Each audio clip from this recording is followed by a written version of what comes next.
Carl, welcome in. Thank you very much. Excited to hear about your story. I was just telling you off camera, I was doing a little homework. Yep. And you've got an interesting story to tell. Thank you. And I'm excited to help you find a way to share that for all of your friends and family down the road. Thank you very much. Appreciate that. So let's start early. Born April 26th, Yes. 1951. Yes, sir. And from what I can tell, not in St. Louis? No, I was born in Roseburg, Oregon. Lived there for 6 months. Don't remember moving. Moved then to Santa Barbara, California, where I would say where I grew up. Other than I came to St. Louis for high school, but it's really Santa Barbara was where I grew up. And my mother, God love her, my father was number 3. She was married 2 other times before. With my oldest sister was dad number 1. My middle 2 sisters were dad number 2. I was dad number 3. Okay. And which impressed me with that was they all took his name. So he was a big influence on them. Okay. So the difference in age between myself and my sisters, my oldest sister is 12 years older. My middle 2 sisters, who are unfortunately already gone, were 6 years, 8 years older than me. But they all took his name. So he was a pretty good, big influence, I think, on them growing up. Gotcha. Unfortunately, he left when I was 7. And when I say left. He just disappeared. Just gone. He left the car in front of where my oldest sister was working and was gone. And you never heard from him again? I did. When I was in St. Louis, my mom had found out he was now living in Florida, paying taxes. So she sent a letter through Social Security. I don't know how she did it, because there was no internet. There was none of that stuff back then. Yeah. And he came to St. Louis when I was 19. So from 7 to 19, I had no contact with him at all. And what was that meeting at 19 like? It was awesome. Awesome? It was awesome. Okay. It was awesome. Yeah. Because, at the time, considering what was going on at home and everything and the pressures with 4 children and all that stuff at the time, for him to leave had to be something. But he had a family history. His father, who I only had met twice, had done the same thing, had left when him and his brother were young. So I don't know if that was a generational thing. Right. That was accepted or what, I don't know. Now, maybe you know this, maybe you don't, but how old was he when he took off? I'd say young, 30s. 30s? Yeah, 30s. Yeah. Because he died at 51. Okay. So, but he lived a hard life. When he left, he moved to Guatemala. He was a butcher by trade, so he headed up what he told me afterwards, ended up a slaughterhouse. And basically the only thing I have left of him is the first bull they killed. I have the balls of the bull hollowed out, and I put pins in him. Wow. That's the only thing I have from him. What a unique keepsake. Yeah, and it's like, and you look at it, if you see it and you feel it, I tell you what it's like, oh, shit. That's... I'm a curious person, yeah. And this question just popped into my head. I have to ask. Mm-hmm.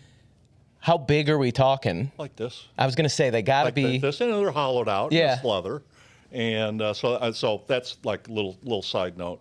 So after my dad left, and I'll get back to meeting him. When my dad left, this was 1958. My mom, didn't have a high school education. She had my oldest sister really young. They lived in Oklahoma, moved around and, met the guy she met and all this kind of stuff. And what did women do then? They didn't have careers. They didn't have high-paying jobs. Sure. A lot of stay-at-home moms, homemakers. There was no avenue. I mean, she worked, but she wasn't enough to, support the family. So she married guys, and some of them were okay, and some of them weren't. You're gonna swing and miss when you take that many shots. Yeah, and as my oldest sister would tell you, what my mom had, she had great legs. That'll do it. And so she, again, I think she did everything for her children. Yeah. She really did, and she worked really hard. And I'd say what I learned from her was, if you're knocked down, just get up and go. I don't spend a lot of time going backwards. Yeah. There's no value in that. You know, if you've ever been laid off from a job, or we'll get into marriage and stuff in a little bit, you get up the next day and say, okay, what do I do next? Yeah, I mean, because and I'm not a victim. I've never played the victim. Now, my middle two sisters, and I don't know why, they played victim. And they're both gone, unfortunately. But they both played the victim in multiple ways. really, there's, whether it's relationships, professional, anything negative like that, I guess there is really no point in having a pity party and feeling sorry for yourself. You can't change the past. All you can do is move forward. Yeah, got to move forward. Yeah. Yes. Yeah. So given the circumstances, your dad leaves at 7. At 7. And it's you and mom and a couple of sisters. Yep. A couple of questions. Did that lend itself? Are you close? Were you close with your mom then? Did that strengthen that relationship? Yeah, I mean, but when we get into high school years, I'll explain to you, we butted heads on stuff, as all teenagers do to a certain extent, but we butted heads pretty good. And then another thing I was curious about as you're telling this, did that have you stepping up as a man of the house kind of role, or? My grandmother, on my father's mother, I think she helped me a lot with that, kind of what's proper, kind of that generation, what's proper. Yeah. Walk on the sidewalk, the man always walks on the outside. Of course. You always do the door. You just, certain innate things I still do to this day. And you got that from grandmother? And I got that from my grandmother. Yes. Nice. Yes. What other memories do you have of your childhood? School? Were you into sports? What kind of student? I was a surfer. A surfer? Yeah, had a friend of my mom's gave me a surfboard right after my dad left, and it was a longboard. Longboard, shortboards. Now, back then they were all longboards, and I was 7 years old. I don't know how much I weighed or how tall I was, but it was big, and I lived a block from the beach, so I would go surfing a lot. Skipped a lot of school. The best surfing is in the winter, because that's when the storms are and the waves are large. And the water's cold. Really cold. Yeah. And there was no wetsuits back then. So and there was no leashes to keep your board to you. So if you fell off, the board went in, you swam all the way in, and you paddle all the way out.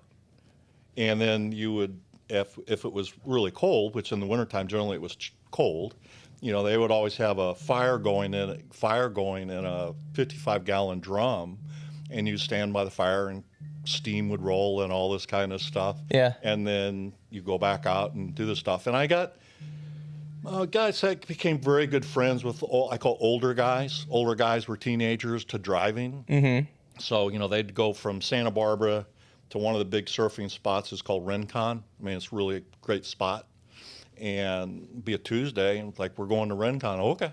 And it's, school day. It's like, okay, we'll meet at 6 o'clock and drive down. I didn't tell my mom. And I'd come home, by late, and she beat the crap out of me. And then I would, okay, I'm really sorry. I won't ever do that again. And that lasted for a week, or maybe not even. Long, yeah. Nowadays, if somebody missed school to go surfing, they're either calling the house or there's an automated call. Back then there was. So did mom not know until you got home? She didn't know. Had no idea. Because she was working and doing the stuff that she was doing. And again, those to me, though, are great life experiences and life lessons, and how to meet new people and how to do things and take risk, do things, and you're not knowing it at the time. That is building who you become. Sure. But it's those stuff. As you reflect, when you're 75 years old, you have time to reflect. Did you have the stereotypical surfer hair to match? I had really short hair. Really short hair? Back then it was buzz cut. Okay. It was buzz, because it was cheap. You could buzz cut and you were good for a month, and another buzz cut. Yeah. From where I lived up to where the barbershop was, the mesa, like a hill like this, and it was 2 miles. Mom said, here's $2. Go up and get a haircut. And I'd walk and get my haircut and walk back down, I'm 40 years old, and one of my bucket list life things is to get up on a surfboard. I haven't done it yet. Yep. Do you remember the first time you got up? Yeah. What kind of feeling was that? My buddy's dad took us to a really calmer area to surf, and paddle and how to step up and how to jump up, because you better be quick but balanced. Right. And it was pretty awesome. Yeah. When's the last time you were on one? My wife and I went to Maui in 19. We went there on our honeymoon, and we went back just because I was traveling a lot and had lots of Marriott points, and so we went back to Maui. It was really cool. We stayed at the Ritz. I had lots of points, Marriott points. I used 750,000 points, plus it was $650 a night, so it was expensive, but it was really cool. So while we were there, found a place that they would teach you. I already knew, but at that was 70 years old. Your body doesn't move quite as quick as you would like it to, as your memory says. This is easy. Yeah. It's not. But yeah, I was able to get up again doing that. Yeah. And then when I got out of, I'm bouncing around here, but when I got out of this basic training in AIT in 1970, I visited my dad. He was in Santa Barbara. I visited him, and I surfed then. And he was standing in the waves, and all the surfers were yelling at him to get the hell out of the way, and he didn't care because he was with his son. And again, I hadn't seen him in a while, so it was pretty cool. What kind of, I don't know a lot about surfing. Mm-hmm. What kind of dangers are there? Like, did you ever have any situations where you came home injured or something bad had happened? Really injured. Probably the scariest thing I had, big storm, big waves. And again, I'm probably 8, 9 years old, still not very big, and all that kind of stuff. Had no right to be out there because it really was probably 20-foot waves. 20-foot waves big. I mean, these ceilings are 12 foot, or 15 foot, right? So that size, and so you have to paddle through it to get out there, and then you catch a wave, and again, you had no lashes, had nothing. I fell off the waves. It's a lot of pressure, a lot of turbulence and stuff, and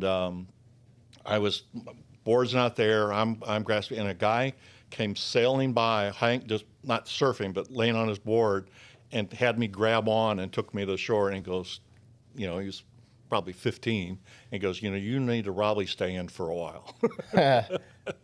Were you an adventurous kid other than that? I mean, are you doing other dangerous or exciting things besides surfing? Not as a kid. No, not as a kid. Now later in life, I raced motorcycles and I've run marathons and done triathlons and stuff. But nothing, racing motorcycle, a little dangerous. But, it was fun. So I read in your information sheet, you bounced around some different elementary schools. Yes. Were you moving a lot? I think it was Santa Barbara. We stayed. We were moving a lot because of probably the cost. So we moved around a lot. So different elementary schools. We lived in Sacramento for 1 year, so it was a different school. And I didn't like Sacramento, California at all because it was really hot. There was nothing there. Had no friends. It wasn't good. So at what age did you make your way to St. Louis, east and head towards St. Louis? 15, 16. Okay. My mom was married to dad number 8, Carl Wilder. Nice man. He got a job here with a food company, and she was always kind of, as she got a career, if you call it a career, she was always like a school district dietitian. Okay. So he came here. She got a job with Clayton School District as their dietitian for all their cafeterias. Again, she didn't have a high school education, and how she BS'd her way into that, I have no idea, none. Be a lot more difficult to make that happen nowadays. Oh, because of credentials and all the stuff. Yeah. Yeah, I was a teacher for 13 years in my past life. Yeah. And everybody from support staff. Oh, yeah. They want people with the education and the credentials, like you said. So, yeah. Did she enjoy that line of work? I don't know if enjoy, but it was good paying, and she enjoyed it and at the stuff. So moved here, lived in Bellefontaine Neighbors, went to Riverview High School. Yep. Probably a little bit different now than it was when you attended. Then it was working class. But that's okay. It was fine. And you don't go there now because, unfortunately, in St. Louis, how the areas have changed, and sometimes not for the best. What was your high school experience like? It was good. Played football, wrestled, you know, thinking at the time I'm 6'1", I was probably 6 foot, weighed 150 pounds, maybe. I was an offensive lineman. That wouldn't cut it these days. No. That wouldn't cut it as a wide receiver these days. Nothing, no. But the largest guy on our team was 200 pounds. And he was a monster in our eyes. But, we competed against Northwest and all the other schools in that geographic area, and we were okay. Who were the high school football juggernaut programs at that time? Probably McClure. Okay. Back in the day. We were okay. But what I learned through that, which I loved, and we'll get into the military stuff in a bit, I liked the team thing. I liked the connectedness. I liked the hard work. When you did shuttles up the hill, with all your stuff on, it's August. I liked that. Yeah. You feel like you accomplished something. Yeah, it was hard, and you were not happy with the coaches sometimes, and they weren't happy with you. But you learn a lot by doing that kind of stuff, I think. Yeah. Did you know that high school football was going to be it? Did you have aspirations of taking it any further? You knew that wasn't? No. And even in high school, I had no aspirations to go off to school, going to college, because in that time, at least where I was in my circle of friends with football, wrestling, and all of that, maybe 2 of the, I call the 10 guys that we hung out with, went to college. Everyone else, again, in 1970, there was a war on, so I went into the service. I was lucky I got into the National Guard, Army National Guard, so did that, and then I ended up staying in the reserves for 16 years, which was, again, team thing, loved the camaraderie. For me, it was a part-time job, at the time. When I got out of the service,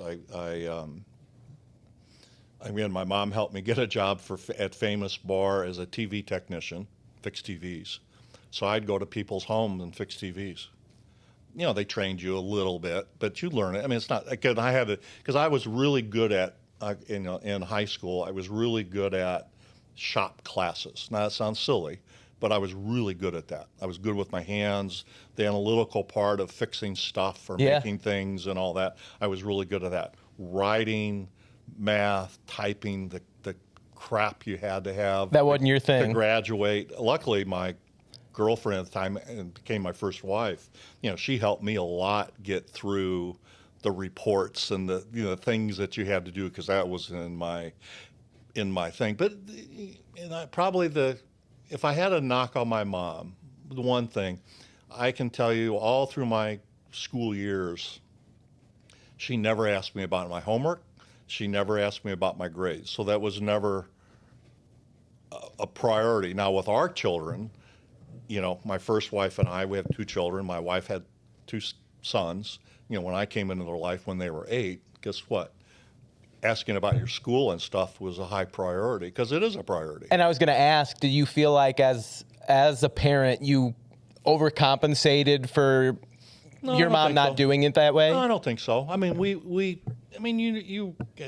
know if you have children or not, but if you have children, you understand where they're at, and you want them to be at their peak, whatever their peak is. Peak doesn't mean everyone's an A student. Peak doesn't mean everyone's the best athlete, and all that kind of stuff. Be a good person, care for your neighbor, be nice to your mother. It's a big one. The things that you should learn to be a good citizen in this world. Yeah. That's what's important. So born in 51, doing some quick math, then you're Riverview class of 69? 70. Class of 70. I was held back in first grade. Oh, no. Because I couldn't sit still. My God. Gosh, if they, like I said, teacher for 13 years of my life, and not that I'm a big proponent of holding kids back, but it never happens nowadays. Right. I don't know if it's for embarrassment purposes or what, but you don't see kids being held back anymore. Yeah. So, so I was always, the year older. So when I graduated high school, I was 19. Yeah. And again, in 1970, there was a war, there was a draft. They pull the number out of the hat. You get a number. Depending on how low they go on the numbers, you're just drafted and you go do whatever they tell you to go do. So luckily, my best friend, Dominic Much, Italian family, interesting family, and they helped me a lot. They saved me in a lot of ways. His brother was a year older. He had gotten in the Army National Guard out at the Armory, and the day of Kent State, you weren't alive, but day of Kent State where there was a demonstration at the college, the National Guard in Kent State killed 4 students. So that's the day we're going to go try to enlist at the Armory downtown. Well, there's police cordoning it off and everything. So we went the next day, and again, luckily, because it was hard to get in, but we had a referral, if you will, and got in and did that for 6 years. I was trained as a field wireman. So back then there wasn't a lot of radios, so you really had wire. You went from point A to point B. Our company was a target acquisition company, so we were like forward observers for cannons. So you would have posts, and we have to lay wire from like the switchboard to wherever they would be, and it'd be miles and miles and miles and miles. And you would lay wire, and guess what? Then they're going to move their spot. You got to roll up that wire, and you got to go roll it back out the next day or that night or whenever. So did that for 6 years. Again, good experience. Neighbor of mine at the time, he was in the Army Reserves at Grant City as a fireman, and he was a financial planner, so he wasn't a fireman. And he's like, Carl, you would really like this. It's really cool. It's not hard work. We go work out on Saturdays. We go to lunch. It's kind of screwing off, but you really so after my 6 years in the Army National Guard, I went to the Army Reserves in Grant City, which was fun, but I was learning the fireman thing. Yeah. And then from there, 3 guys that were city firemen, one ended up being Deputy Chief Frank Schaefer. They were going to go to the Air National Guard out at Lambert Field. So little old Carl follows suit, and I stayed there till I was through 16 years and life and work and kids, and I ended up getting it, which is one of my, I don't have many regrets. That's probably one of my regrets is I didn't do 20. Because 4 more years is... What's 4 more? And I tried to get back in years later, but I was too old because you couldn't be older than 62 when you reach your 20. And at that time I was 59 or whatever. And, I was physically capable of doing anything. Yeah. But, the rules are the rules and stuff. But it was cool with that, especially at Lambert, in that I was the only non-firefighter in our unit. So everyone was a city or a county firefighter. And they were very kind to me, teaching me. And, we'd go away our 2 weeks and we'd do real fireman stuff. There'd be barracks that would be burnt down because the troops had been in the field all week, were pissed off, and they torched a barracks in Wisconsin. Or we had the guy was our commander of the fighter wing. He had a biplane. We go up to Wisconsin. He had a biplane. He'd fly after hours, and we're on duty. You work 24, you're off 24. And he was putting around, and the plane goes up and then comes down on its head, and he's smushed. And we were there within 30 seconds to pull him out, but he was already gone.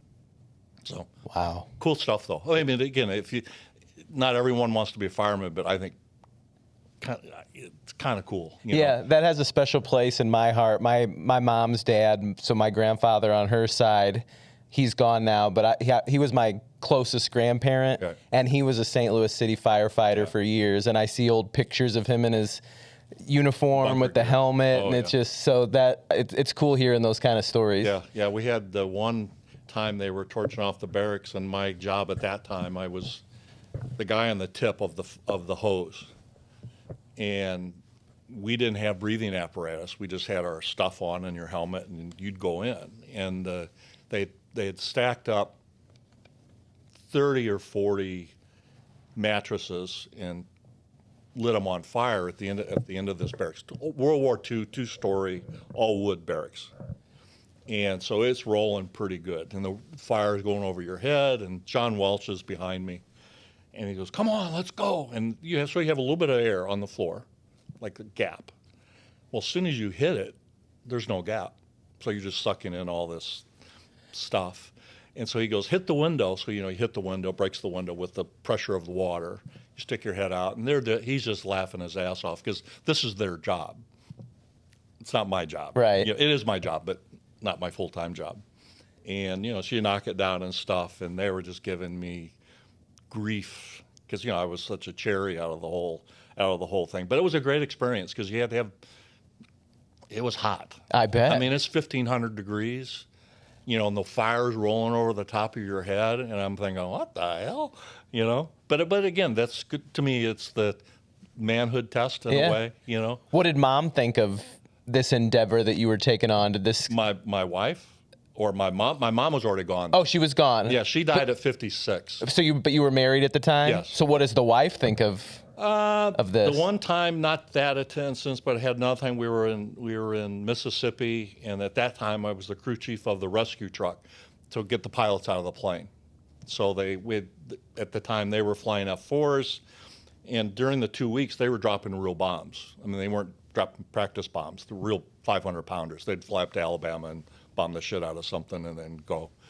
And so we're on duty and declare emergency, and the runway was fairly short, so they have barriers like the cable, like an aircraft carrier. Okay. Also on F4 they have a hook that catches the barrier. So he declares emergency, and we rescue truck, 3 guys in a rescue truck. I'm on the right-hand seat. I'm the crew chief. Declares emergency. He goes to hit the barrier. The hook bounces over the barrier, and they only had 1 barrier. Some airports have 3, so if you miss one, the other, like on aircraft carriers, it'll catch them. Yeah. And so he slams on his brakes, basically, kind of skids to a stop. You hook up a headset underneath the plane, engine's running, it's really loud. There's 2 500-pound bombs under the wing. I hook up, I'm looking up, sir. He goes, did they tell you I declared emergency? I said, well, I felt your brakes, you need to shut down, because they're magnesium and magnesium burns. So he had him shut down the engine. Well, he goes, well, I have a hung bomb. As soon as he said hung bomb, this 500-pound bomb goes onto the tarmac. Oh my God. It didn't have time to hit the nose and explode. Sure. But after you clean yourself, and we chalked the bomb so it wouldn't roll away. We chalked the wheels. The pilot and the back seater in the F4, there's a WISO, the weapons officer, and the front seater pilot. They hop out and go off the right side of the plane, which is a no-no. So I get up on the plane, shut the plane down. There's 7 pins on the seats because it's a rocket. The ejection seat is a rocket, basically. So put 7 pins in, shut the engine down. And so I did call my wife that night and told her, she goes, do me a favor, don't tell me this stuff. Because, again, they're not there and they can't do anything. They don't want to worry. I mean, that's infrequent. Yeah. But was, Did 15, 16-year-old Carl at Riverview Gardens High School, is that a way you envisioned your adult life? What are you thinking as a teenager you said you didn't really have aspirations of college. What are you thinking you might do with yourself? I had no idea.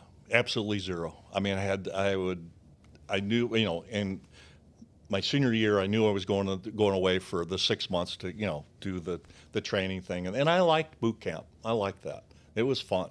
And I was good at it. You're a masochist. Well, I was good. I was good at it. Yeah. I was really, and I had never shot a weapon before in my life, but I was good at shooting an M16 and all the weapons that we got to shoot. I was pretty good at that. And I liked the marching. Again, I like the camaraderie. I like the cadence. I'll still go online, and there's a guy that sings cadence.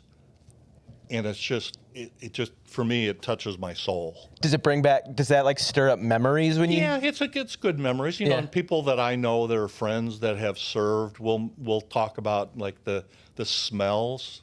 I can still smell, because back then the canteens were plastic. And there's a definite smell. Yeah, it gets hot. The poncho liner was musty. That was the smell of it. I mean, there's certain things that anybody that's gone through, no matter what branch, if you ask them about certain things, it's like, and I don't have a great memory on a lot of stuff, but I can remember that senior drill sergeant was Senior Drill Sergeant Baptiste. Again, 1970, war going on, and their job was to get guys in and out. Man, it was a assembly line. That's all it was. And they didn't. And back then, they could get physical. And so if you did something wrong, you didn't want to do something wrong. And we had guys, because there was a draft, and guys were drafted and didn't want to be there, and were doing all kinds of shenanigans, trying to get out, peeing in their bed, crapping in their bed, not taking showers, and all kinds of stuff, You think we'll ever get back to a point of a draft in this country? I watched a podcast yesterday, and that was the question. I watch podcasts. I read a lot, and that Sean Ryan is It's a good one. He's really good. He's gone a little wonky to me on some things, but he was interviewing a guy. Look him up. This guy was an ex-Marine sniper, 21 years, and I loved his story because we have more similarities than differences if you peel it all back. And very thoughtful. He asked him the question about a draft, and his answer was, which is a good one, he goes, if we do, there has to be a damn good reason for it. Very explicit, this is what we're going to accomplish and why. And both these guys served in our last wars, which were really long and very costly. And they're both of the opinion what we're doing now is we shouldn't be doing, because there's no clear delineated, this is what success looks like. Yeah, what does the end look like? Yeah, and I think that's very unfortunate. Did I see that you ended up at one point at Webster University? Yep. When I was transitioned, fixed TVs for 7 years, realized that probably was long term. I was making okay money. Again, when I was in the Army, I made $92 a month. $92 a month, and they'd pay you cash. So I got out, and this was 71.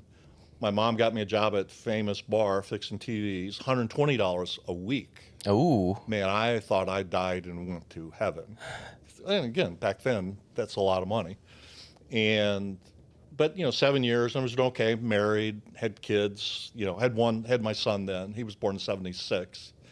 And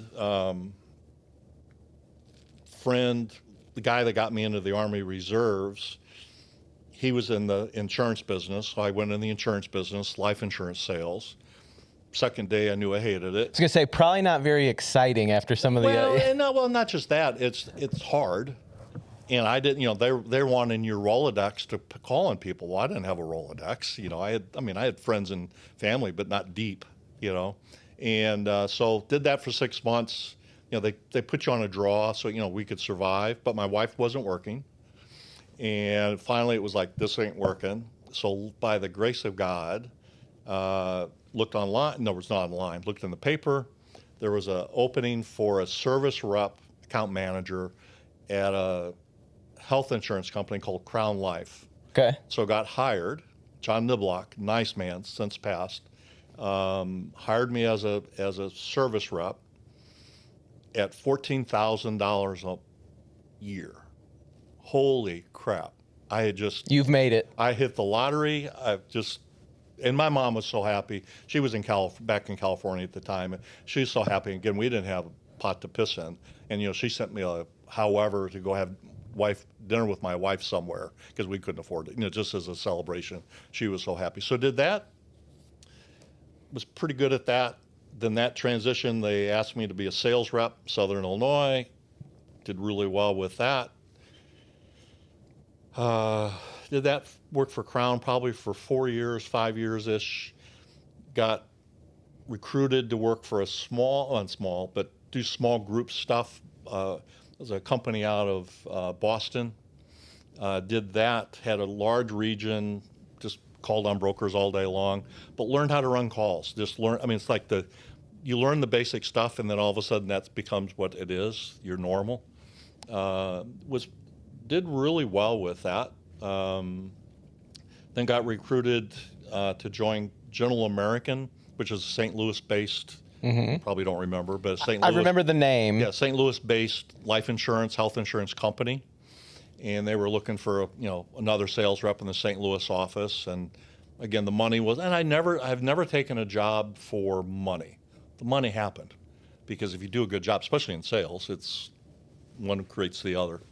And went there, and I was there 10 years, and 8 of the 10 years I was the lead sales rep for the company.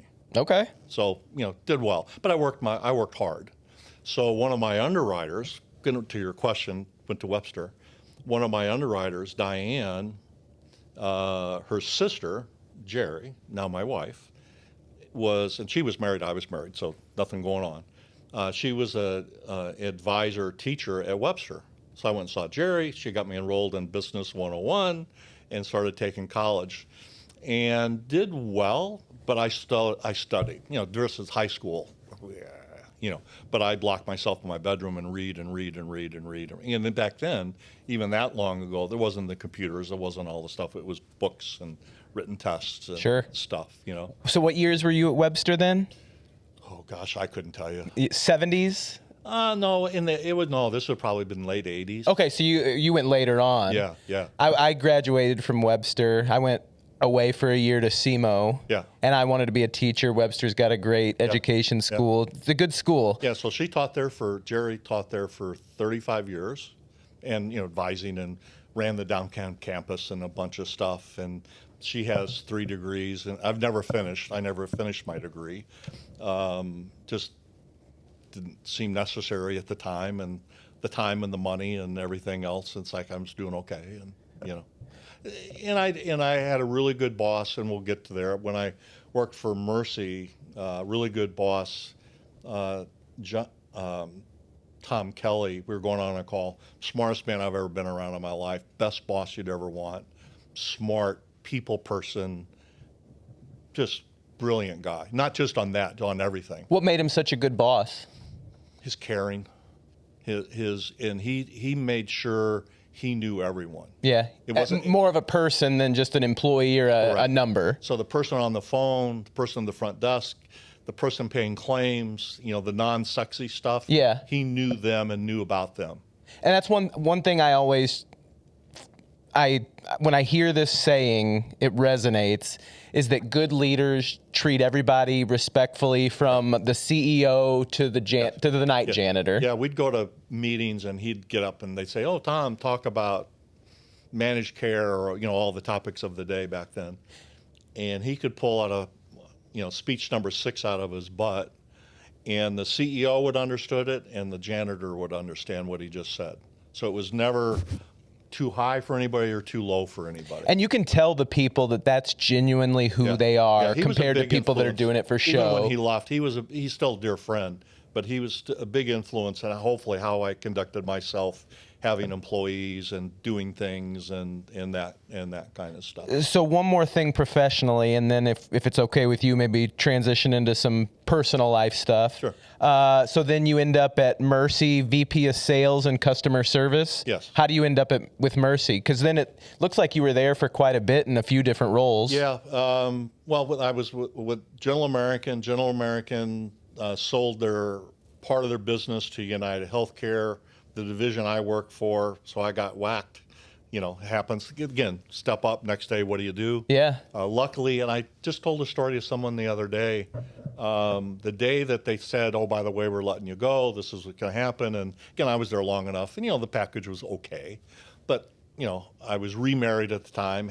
We just moved into a new house and all this stuff. So it's like, and I'm the man. I'm responsible. Sure. I mean, that's how I am. And I had lunch with a gentleman, agency in town called Seabury Smith, part of Marsh McLennan, big insurance agency in the country. Good man. And had lunch with him. We were going to call on Peabody Coal. We ended up writing the business, and told him what happened. He goes, "So here's the deal." Takes a napkin out. Kind of this napkin.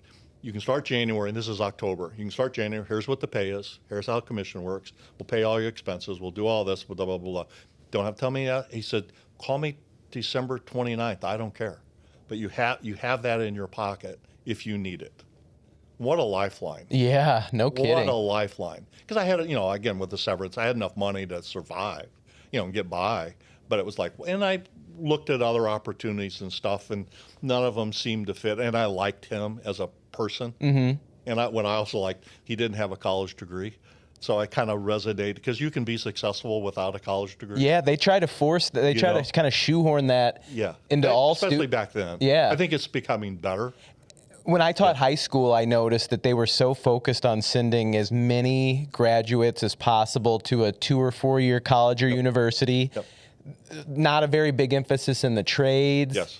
And that it's just not for everybody. I mean, not everybody is a sit down at a desk and. Yeah, my wife now, Jerry, she teaches at St. Charles Community College.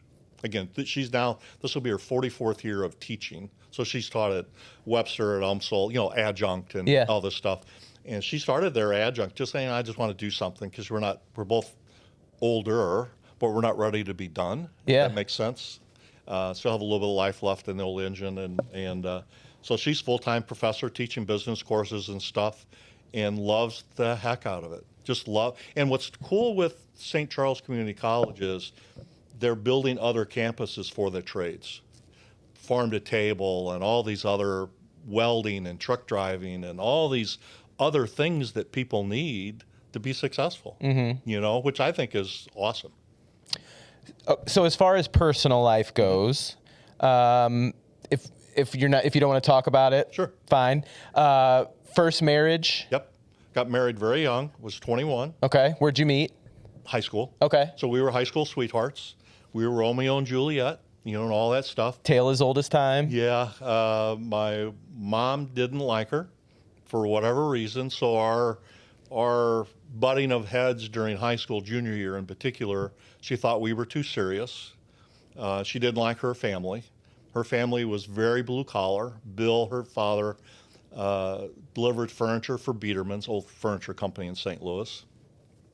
Didn't like that. Now, I liked that, and she had 4 other siblings, so big family, lived in Delwood, little 900 square foot house back in the day.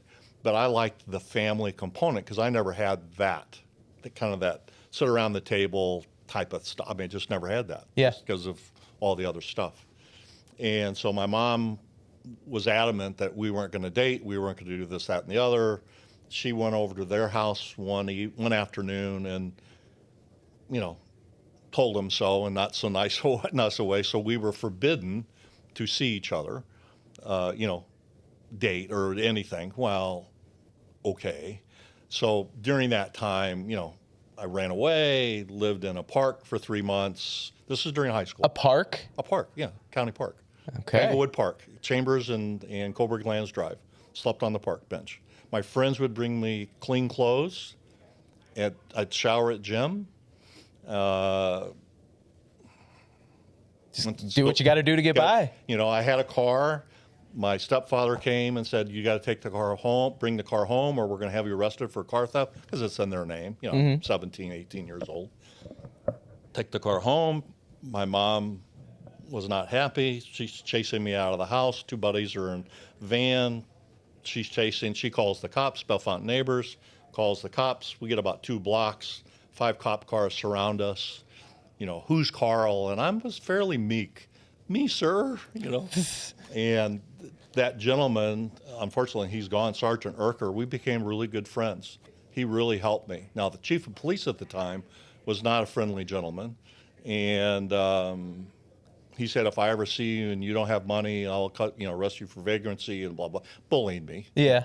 And so back in the day, I don't know if it's still true. I don't know if it's true then. You had to have 20 cents on you to be not a vagrant. So I had penny loafers. I put a dime in each shoe. So I'd walk off the school grounds, because my mom said I'm still not at home. I'd walk off the school grounds. He'd be waiting for me, put me against the car, all the stuff. You're a vagrant. Take my shoes off. Not so fast. Which made him even madder. You ever lose one of the dimes and then you... No. That's no. But I got my high school ring. All my friends took a collection in the cafeteria. That's how I got my high school ring. So you order your high school ring in your junior year. Yeah. So those kinds of things are powerful. Do you think, I don't have kids, but I kind of feel like sometimes when things are forbidden, it pushes them to do it even harder. Was that your situation? Oh, absolutely. Yeah. I had friends who would pick, my first wife's name was Barbara, would pick her up. I'd be laying on the floor in the back seat go to my car. We'd go to the show. We'd go, go to Steak and Shake or whatever we would do. Meet them at 10 o'clock. They would drive her home, and we did that for quite some time. And her family was okay with you, or no? Yeah, they were. No, because they were like, no, I couldn't be there either. Okay, so this is both sets of parents forbidding things. Because they just didn't want the conflict. Gotcha. But then eventually I convinced my mom she needed to go apologize. She reluctantly did, so that melted it a little bit. So when did you get married for the first time?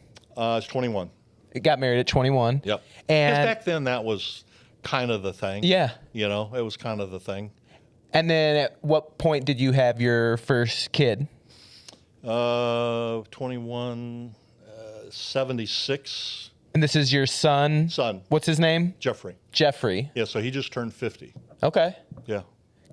Live in St. Louis? Lives in St. Louis, was in education for a long time, principal, education, Hazelwood, then became principal. And then during COVID, just couldn't handle the education thing, and especially being a principal. He was principal out in Winfield, in rural, not high income, really difficult. Yeah. And it was killing him. I mean, it was really killing him. Yeah, that was one of the things that kind of pushed me out of education. I know COVID was hard on everybody in every field, but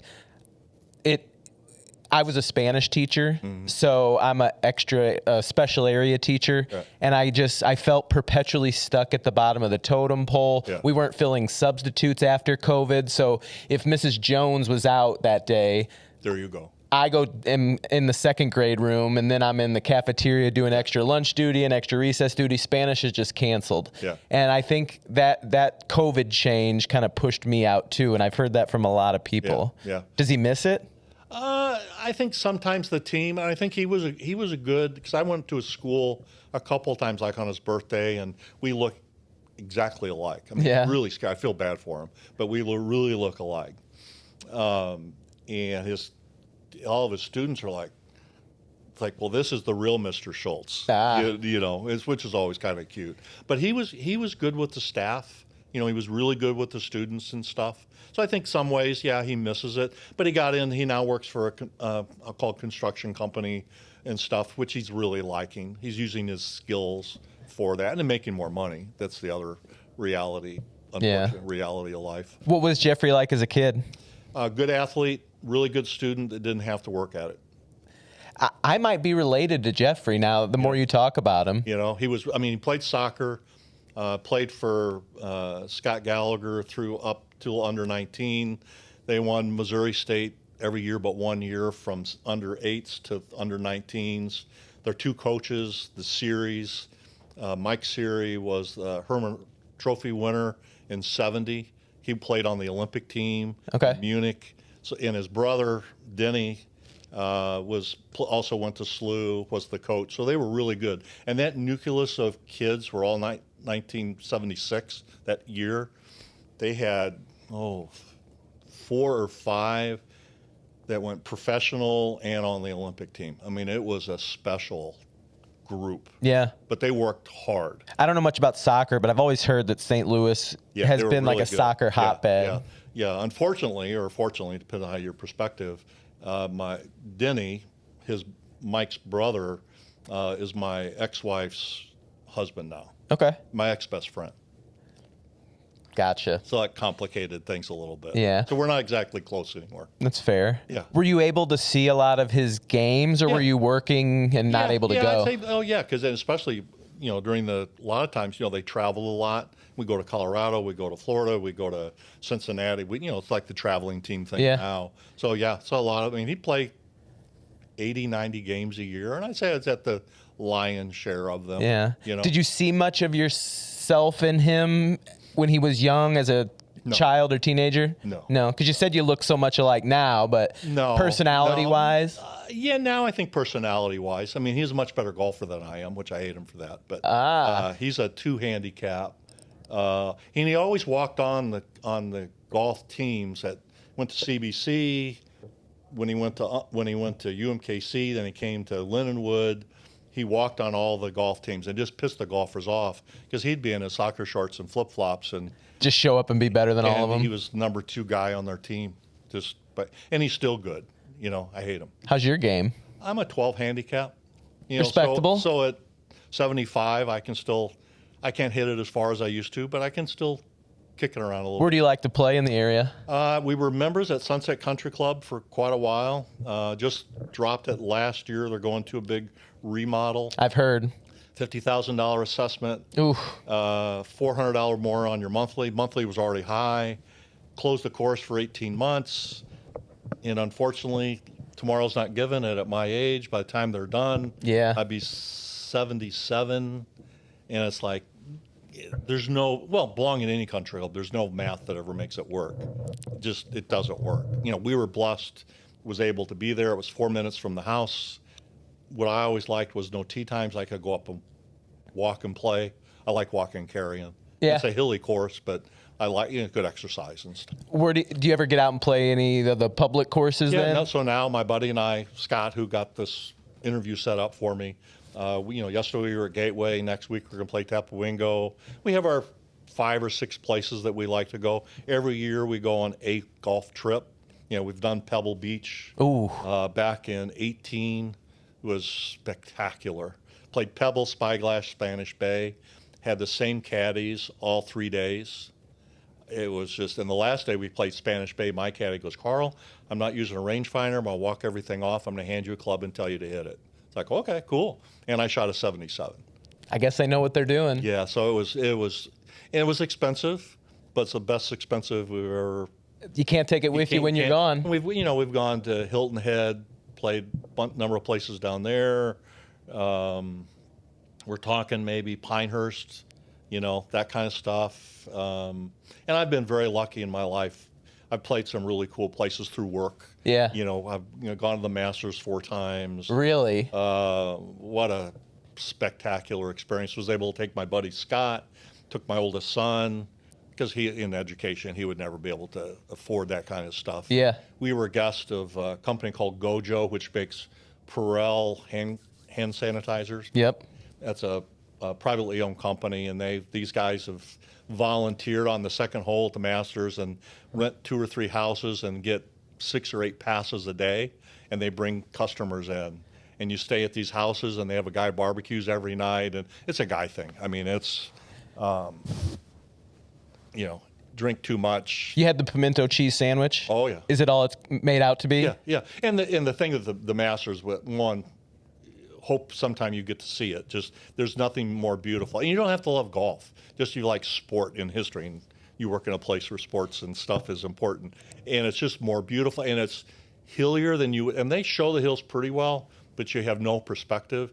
You don't understand how deep the bunkers are, how tiny the greens are. Tiny. I've heard a couple times an interesting hypothetical that if you could start every hole at Augusta on the green, but from the furthest point away from the hole, could you shoot par? Just because the greens there are so treacherous, from what I've heard, and us 12 and me a 16 handicap. Yeah, I don't think so. I don't think so either. No, because it's so slopey. Yeah. And, it's like the uphill lie, the downhill lie.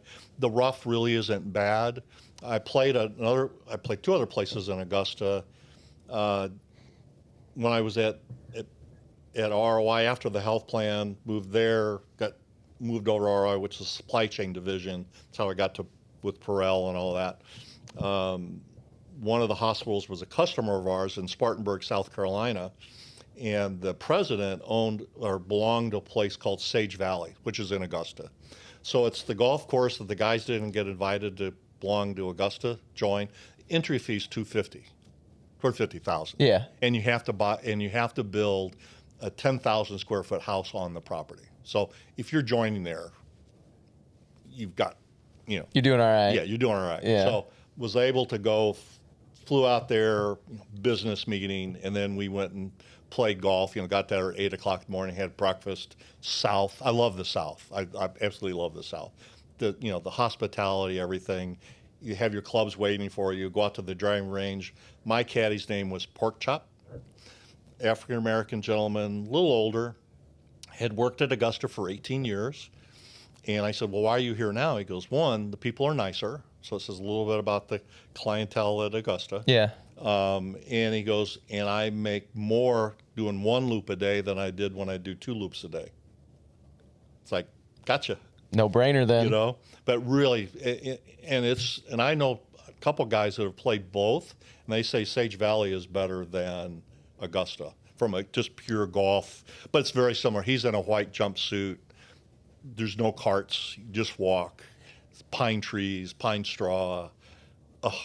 And I love the idea at Augusta, because for work, and I'd be disingenuous acting like it was all work, social stuff too. Yeah. I spend way too much time on this thing, and I love the idea of at Augusta not even having it on you. It's not even a During choice, and just live in the moment. Have it, yeah. But during I mean, they scan you, you know. So it's like, your host will say, leave it in the car, leave in your room, don't bring it, because they have lockers and stuff you can put them into. Yeah. And but what's funny with Augusta, or cool, is they have a bank of phones that you can use and call anywhere in the world, and it costs you nothing, zero. So you want to call your wife, honey, I'm having a great time. This is the most special day in my life. Doesn't matter. And it's just kind of cool. And the other thing is, so, you always go through the pro shop or the gift store, however you want to look at it, and it's massive. I mean, it's like going to a Costco. It's so big, but it's beautifully wood, just classy. And, you buy stuff, and every time I've gone there, I've spent probably $1,000 on, because people say, bring this shirt. Yeah. But it's like, sure. And so you walk out with 2 big bags of stuff. You walk out, and there's an UPS kiosk. You give them your stuff, you give them your address, and it'll beat you home. Really? So you don't have to carry the I was going to say, then you don't have to carry the crap around all day long. So the last time I went, we were probably 5 or 6 people. We were all walking together, all buy breakfast, It was so, 5 coffees, 5 sausage sandwiches, croissant, 2 bananas, whatever, $27. You can live with that. For 5 people, though. Yeah. Versus go to the Busch Stadium, go anywhere else, and, you can't afford a beer, hardly. Yeah. Well, I could talk to you about golf all day, but I don't think we want to leave out some of the other people here. So you got Jeffrey, who's 50. Yep. And then you have a daughter. Jennifer. Jennifer's Yep, she's 43. 43, 44. Okay. Tell me about Jennifer. Jennifer, she's a school counselor for Parkway, has a master's degree, wonderful, wonderful woman. She got married and has 2 stepchildren. They're really grown. One's 22 and 19, 20. So she came into their life at a right time. Matt, her husband's a good guy. She's, again, I look at all of our kids. I'll be in their life as much as they want us to be, but, they have their lives also. And so I'm not knocking on their door every Saturday morning at 7 o'clock going, Tom, come talk to me. So really with all our kids, if, I wish we had more connection, more time, but maybe to my detriment, I've never been it's about me, because it's always about them, and I'll fit into them when they want me there. And if not, hopefully they know I love them and think about them all the time. And, like everything in life, the woulda, couldas, and shouldas. Through divorce, unfortunately, divorce is a ugly thing. Our divorce was civil, as much as divorce can be. Yeah. I don't believe I've ever talked bad about their mother to them, because that's their mother. Right. I have my opinions. Yeah. For a long time, because of how it happened with my best friend and all that kind of stuff, I was really angry and just couldn't handle it all. But I've kind of come to a place where more forgiveness. I've never said it to her. I don't know if I have the capacity to do that, but in my heart I have, which is important. Yeah.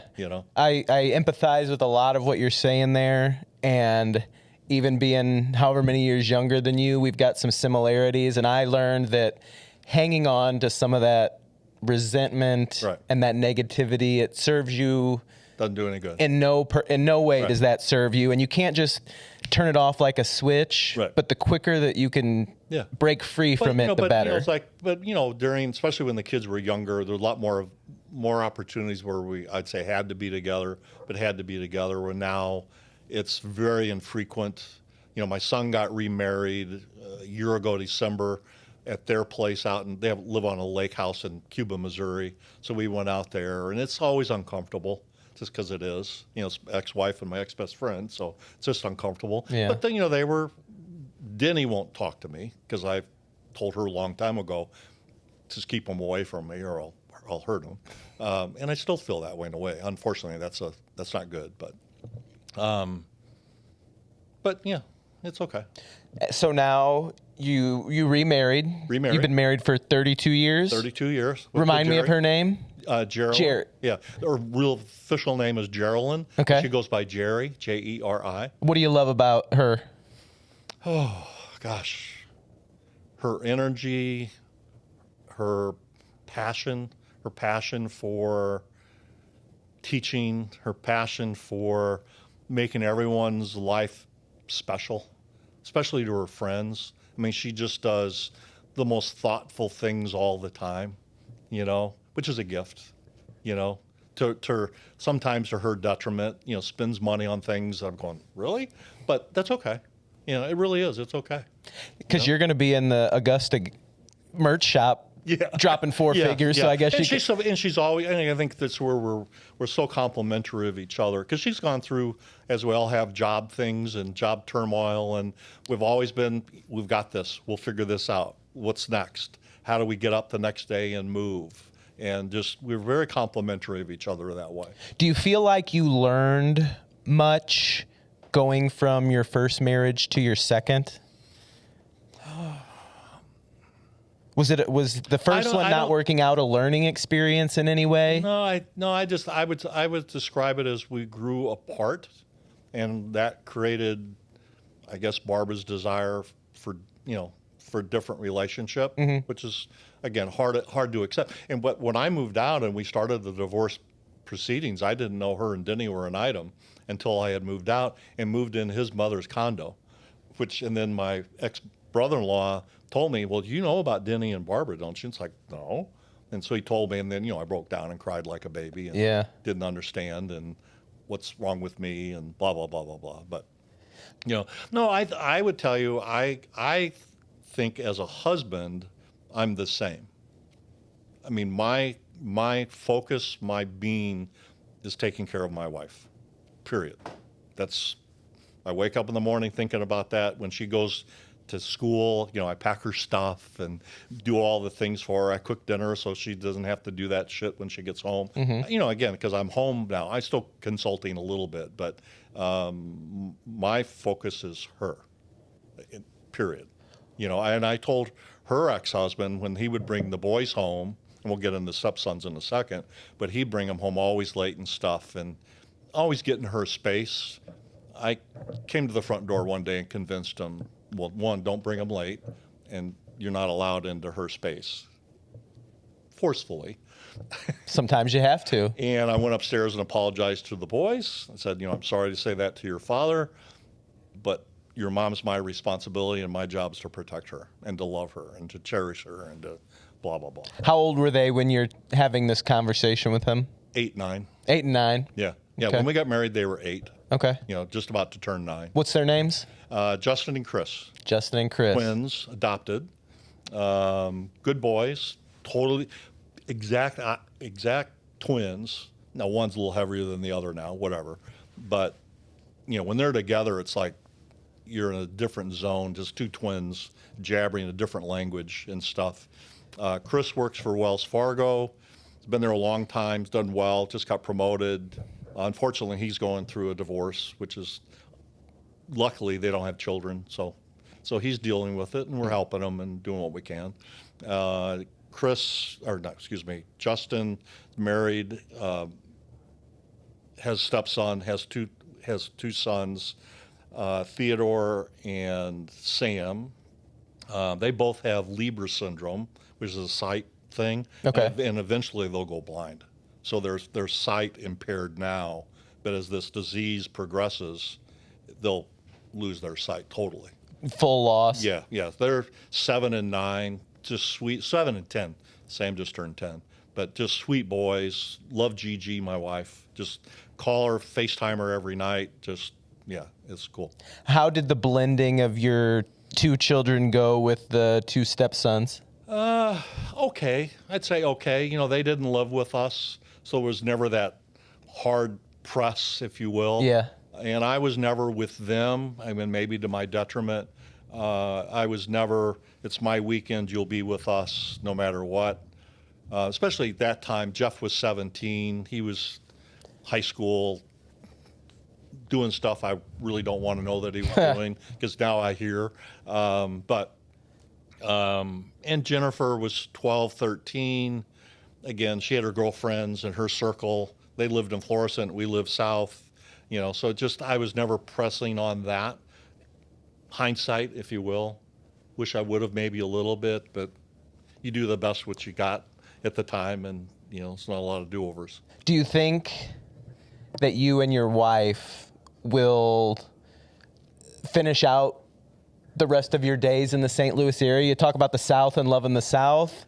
The way I would explain it, if I was in charge, which I'm not, I would move to the Carolinas, South Carolina, yesterday. Yeah. I traveled there for work a lot. And so I just love the culture. I love the environment. I love the golf. Yeah. I love all of that. But with the grandchildren and all of that, we go to Charleston several times a year. It's there if you need it. Yeah. I mean, we can go there for 3 days and feel like you've been there a month, because we know where to go. We have the hotel we like. We walk everywhere, and we, go to the beach. I love walking the beach and shelling and all that kind of stuff. So, have you guys done much international travel? I've done none. None? None. Have no desire. No desire? I was going to ask, any Zero desire to do it? To me, there's so much in this country I haven't seen yet that I would love to see. My buddy and I are going to go. I've been on my list forever, but we're going to go this fall. We're going to go to Gettysburg. Pennsylvania, right? Yeah, yeah. So I'm a huge history guy. Yeah. I read a lot. I probably have 850 books in my iPad library, all military, 99% military. And it's not military for the gore and that. It's a lot, if you read a lot of military books, either Civil War, there's not a lot of books on World War I, but World War II, my war, Vietnam, or even the current wars, you learn a lot about leadership and military, where I learned, I think, to be a hopefully people would say good leader, was in the Army. I was a sergeant, being an NCO. So you went to NCO school. It's always take care of your people. They're first. They eat first. You make sure they got their bed. They make sure their directions. And make sure you're with them. All these basic things. Best leadership training I've ever had in my life. And I've gone to other leadership training through corporate stuff. You always go to, but best leadership training, just bar none. You ever got the itch to write yourself? No. You're just a reader. You don't want to. Yeah. I'm reading one I just saw on the Sean Ryan show the other day called Dark Horse. The guy they interviewed, the Marine, was a sniper and all this stuff. And he's really articulate guy. You ought to look this up. I've never heard a guy speak this well. But his upbringing was unique. California, mother was an artist, raised by immigrant. She married 2 immigrants. And just his thoughtfulness in what he sees and how he felt doing certain things in the military, because he did some stuff, because you have to, just really well stated, So I probably read on average at least a year, 100 books a year. Probably helps keep the mind sharp too. I do that. The other thing, my buddy Scott, God love him, he's my absolutely best friend. Several years ago, we were getting done playing golf, having a cocktail or 2 or 10, whatever, and he asked me, do I read the Bible? I said, I've gone through Bible study and done all that stuff. And he goes, you really ought to think about doing that. Well, I'm kind of like, okay. Next day, so there's all kinds of Bible study things to do. And so that's part of my routine every morning. I'm now he bought me a new one that's like a Bible that's good for study. I call it in English, not in Bibleese. So I start my day that way. and it's a good grounding. And then I take my dog for the walk, and my taste in music is, I would call, headbanging.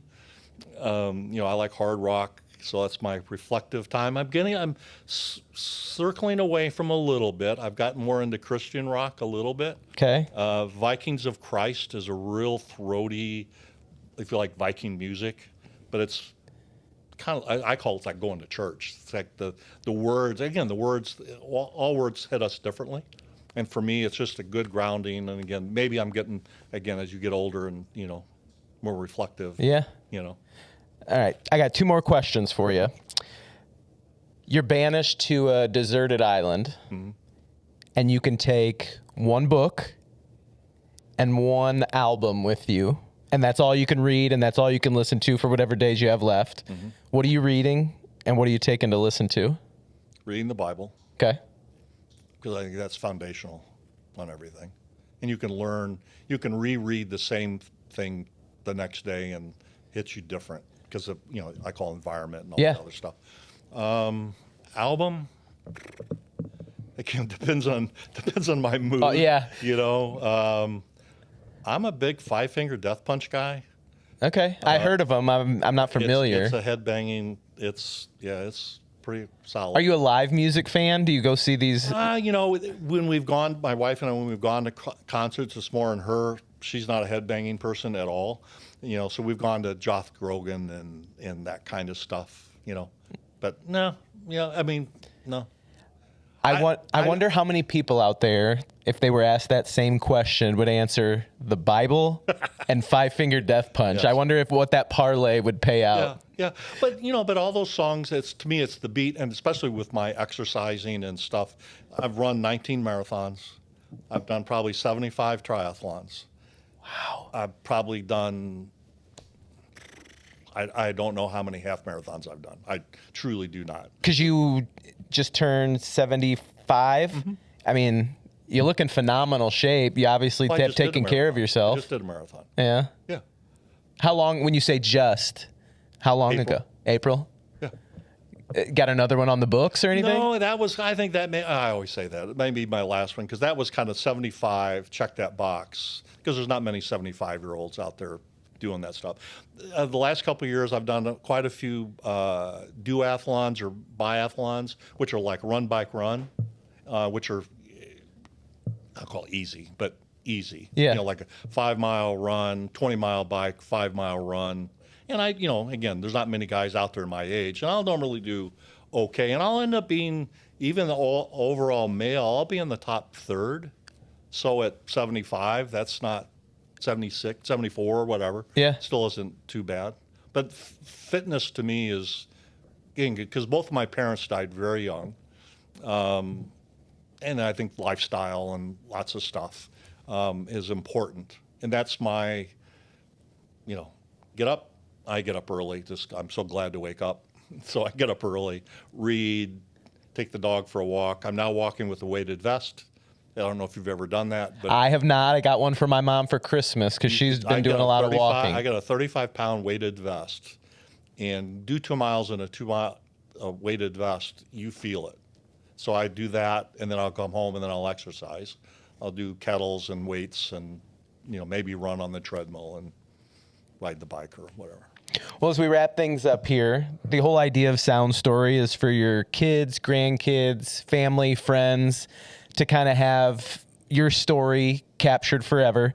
So as we close out here, what would you want to say to your 2 children, your stepchildren, your wife, friends, anybody that may take a look at this at some point in the future? You can tell them what they've meant to you, but this is your chance to leave a message for them. Okay. I would say the main thing is hold on to each other and have faith. And sounds corny, help our country, because our country is in a, and not to be political, because it's, I'm more conservative than liberal, but our country needs to come together. But hold on to each other, help each other, because when they're gone, it's forever. That's it. Carl, I have loved sitting down and chatting with you and helping you tell your story. Thank you. And I know I didn't ramble too much. No, this was great. This was phenomenal. Thank you. And we got golf in common, Yes. some educational background in Yes. common with the family. This was a lot of fun, and Thank you. I hope your family enjoys it when they get a Thank chance you to very see much. it. Appreciate your time. Thank you. Thank you.